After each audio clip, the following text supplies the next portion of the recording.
Erik Childress of the Chicago Film Critics Association joins me now for Movies and Money as we take a look at the films coming to the box office this weekend. Hello, Erik. Hello. Let's start with a film coming out from Universal. It's Jason Bourne. Jason, your dad was a patriot. He could see the threats that America was facing, and like you, he chose to serve his country Out of a profound sense of duty.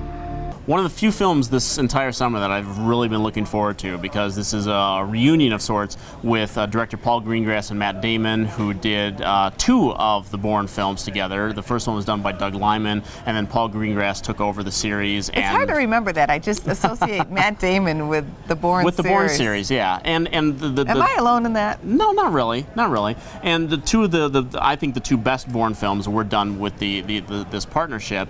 And then Paul Greengrass walked away from the series, and then so did Matt Damon. Universal tried to keep it going with a film called The Bourne Legacy that had Jeremy Renner as a different version of one of the Bourne spies. And the film did okay. Did not too much of a profit, not too much of a loss. But now the fact that the two of them are back has me really excited. Okay, so another thriller on the way, you think, and will this be big for Universal?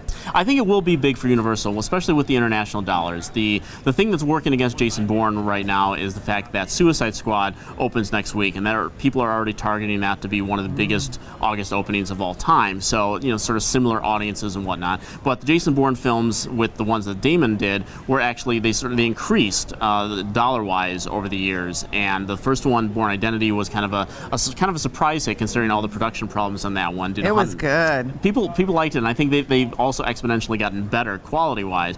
The Bourne Supremacy did in the vicinity of $170 million, and then the Bourne's Ultimatum did over $227 million.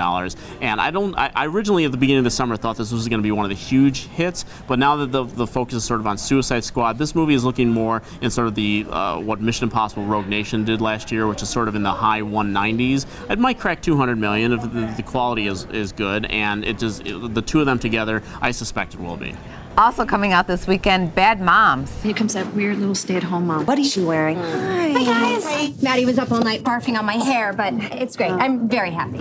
Gross. I think she just got her sadness all over me. What do you think?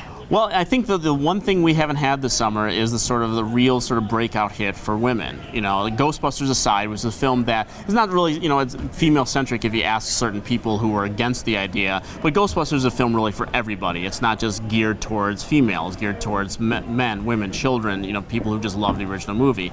But we've had movies like Me Before You and The Shallows, these little hits and do around $50 million that have had females in the cast, but we really haven't had that one movie where women sort of flock to and say, like, this is the movie we're all going to get together and go out this weekend and see. Movies like, A Bad Teacher from a few years ago, Bridesmaids, obviously, or even something like Sex and the City, which had obviously a built-in appeal. But I think Bad Moms could be that breakout success story that we haven't had this summer, and it would also be a breakout success story for STX Entertainment, which is sort of a freshman studio in the game. They had a real disappointment this summer with Free State of Jones, the Matthew McConaughey Civil War film, that they really didn't know how to market and really opened at kind of the wrong time. And this could be that one little breakout hit that sort of helps them get through the next couple of years. Thank you. Thank you.